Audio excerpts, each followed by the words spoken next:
cashed yesterday. Very well done. Yeah, anyway. So I'm very bitter. I'm a bitter berry today. Let's get to Roto Well Play news. The only positive thing that happened is that my Commanders lost again. Yes. So let's go. That's literally But they look good doing it. They did exactly what they're supposed to do. Put up some fantasy points, but lose. I want a better draft pick. I want the current administration gone. Like hey, let's go. I have to say that yesterday I thought Sam Howell was magnificent until the two biggest throws of the game on 3rd and 4th down where he completely butchered them. But, Lawrence, let's start with the better news with A.J. Brown. 6th straight game of 125-plus receiving yards. He's playing like the best receiver in the NFL right now with Tirico. I don't even know what more we could say about this guy. He's up in that upper echelon now of top-tier receivers when we talk about a Justin Jefferson, Tyreek Hill. He's right there. He's wide receiver 2 right now in total fantasy points. He's 5th overall in fantasy points, including running backs and quarterbacks, only behind Tyreek Hill, CMC, Josh Allen, and barely behind his teammate Jalen Hurts. So this guy, he's separated from Devontae Smith. We now see that Devontae Smith can have his good games, but A.J. Brown still be that elite fantasy monster that he is. Yep, and on the other side, Matthew, Devontae Smith finally gets right against your Commanders. Yeah, listen, this was a game script that obviously benefited that as well. So, really great to see him sort of get off the schneid here. 7 for 99 and a touchdown on 7 targets. He caught 100% of his targets. His first receiving touchdown and his most receiving yards in a game since week 2 as well. 20% target share now in 5 of 8 games. And we've talked about this. A.J. Brown's always going to get his, and then it's really, is it going to be a Goddard game or a Devontae Smith game? This offense isn't built to support 3 fantasy-relevant pass catchers week in, week out. Dallas Goedert 4 for 36. It doesn't feel like we have yet to see, and I just don't think we're going to see it consistently, that you're going to see all 3 guys go off because their running game is so good. Jalen Hurts is so good with his legs as well. So this was nice to see. It's a positive. They play Dallas next week. Let him string 2. Listen. He did what he was supposed to do. In a game in which the Eagles were actually trailing and having to throw, game script worked for him. Yeah. He played positively. But again, the touchdown was completely blown coverage, and he's been inconsistent. So still a volatile wide receiver 3 with upside for me. Yeah. But a step in the right direction. Dallas and then a bye next week. So I'm not ready to be like, all is good. Yeah.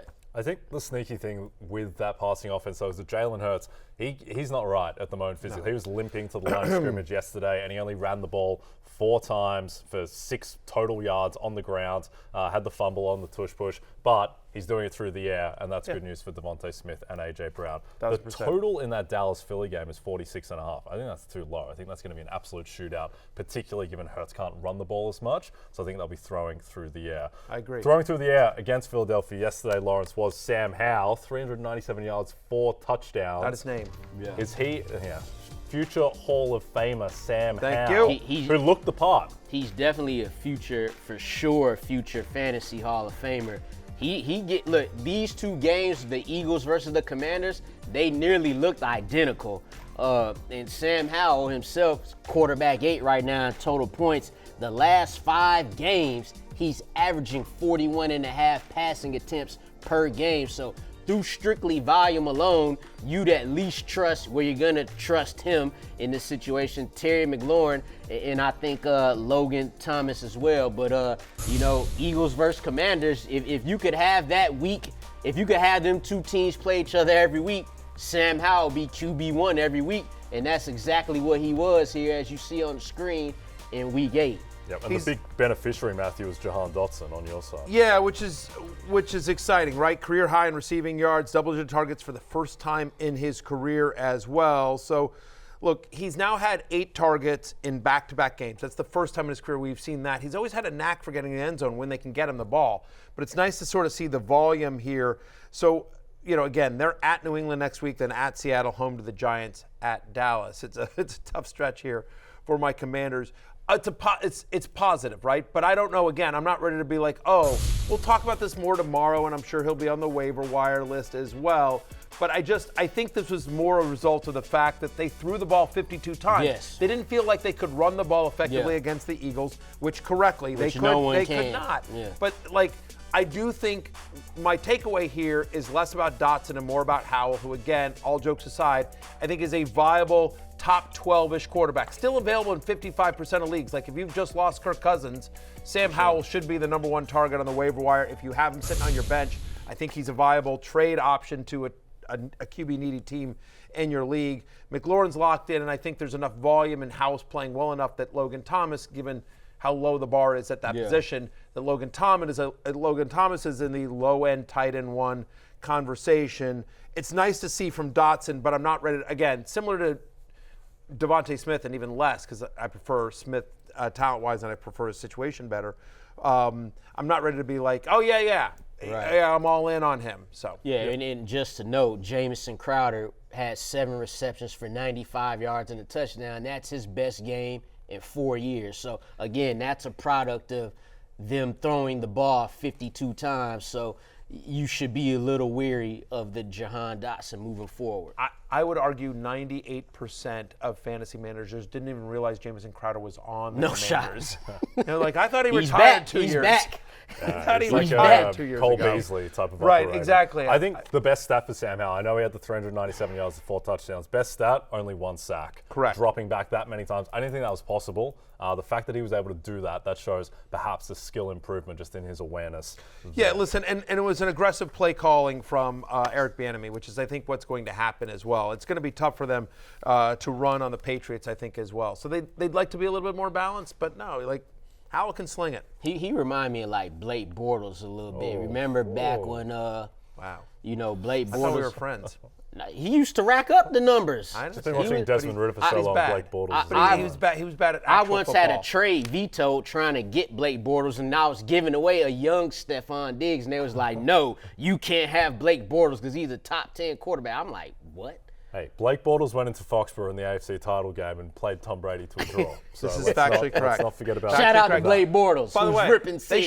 should have won that game. They should have by won the that way. game. Won that game. You know, Jags it was were Miles worse. Jack, right? Yep. Who got Yep. the touchdown return? They got Blake Bortles Jags had got some screwed days. in that game. Yep. Jags Yeah, got screwed for in sure. that game. Okay, let's go to Cincinnati, San Francisco. Perhaps the most surprising result of the day outside of Kansas City, Denver. And the big story here, Matthew, is that Joe Burrow looks all the way back. I think the big story here is that the Bengals offense looks all the way Yes. back. I mean, we talked about this on Fantasy Football pregame.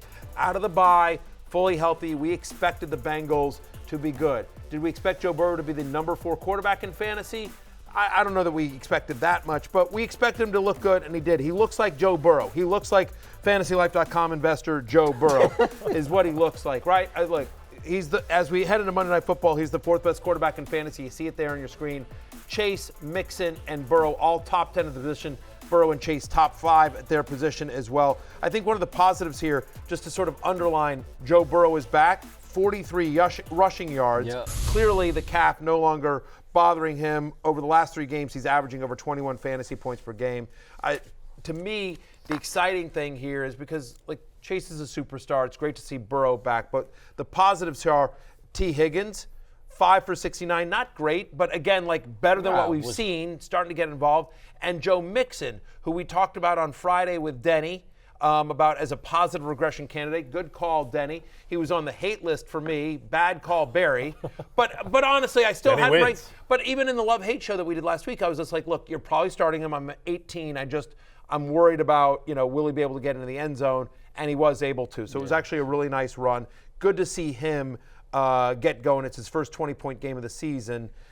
One of the points that we made with Denny on Friday was he gets all their red zone touches. So I thought this was a positive for the entire Bengals offense, and I think going forward, you're obviously starting with confidence everyone that you have on that team. To see it happen versus a 49ers defense who ranks top 5 in the rushing department. Also, too, for this offense as a whole, you saw Joe Burrow throw the 3 touchdowns. 2 of those were to Tyler Boyd. The other one was to rookie wide receiver Andre Yoshevach. So that just shows, like, Joe Burrow was locked in. There was a point in that game where he completed 19 straight passes. So he was very much locked in. The offense looks back to normal. Mixon is, scoring the game-winning touchdown or sticking the fork in him there. It just looks like it's supposed to look now.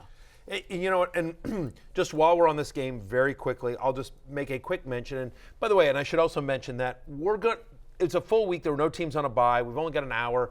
you have to, call it a little time for me to do my stupid rants. So we will get to everything over the course of the week. If we don't get to something today, I promise you, we will address it before you have to make a decision on anything like that. My only thing here about the Niners is, I know people are freaking out about the Niners, and I believe they're on a bye this week. Yep. So they'll figure everything out, but I'm not.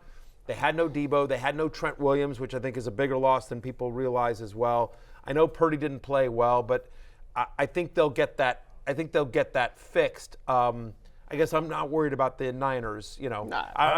Whatever. 422 total yards for Brock Purdy. It's just that in the moments, those back-to-back picks, bad moments. that was killer for them. You didn't go. The Bengals were hot. They got the ball right there near the red area, and that's when the game got out of hand. But Purdy, he made some plays. 365 yards, a touchdown, and 57 yards rushing. It was the 3 turnovers that killed him. Yeah, and the whole game was that pick in the red zone that was basically like a 14-point swing, almost the way it worked out with that one play. Just a quick note on the Bengals. They are 3-point favorites on Sunday Night Football, to quote Matthew from last week. Actually a good game. Bengals-Bills. Bengals 3-point favorites against the Bills. So on DraftKings, so the market is saying that now the Bengals are the second best team in the AFC. Wow. Behind only the Chiefs. So massive adjustment already with how Joe Burrow looked. Hey, it's Matthew Berry from NBCSports.com and Rotoworld.com, and I want to thank you so much for watching whatever it is you just watched, or if nothing else, being too lazy to click out of the autoplay after this video started, after whatever it is you actually wanted to watch finished. But now that you're here, I'd like to take a moment here to ask you respectfully now, okay? I'm asking you respectfully to subscribe to the NFL on NBC YouTube channel. You'll get the latest Roto World fantasy news headlines, all sorts of great shows, including my own Fantasy Football Happy Hour. So go subscribe now. Again, I'm asking respectfully.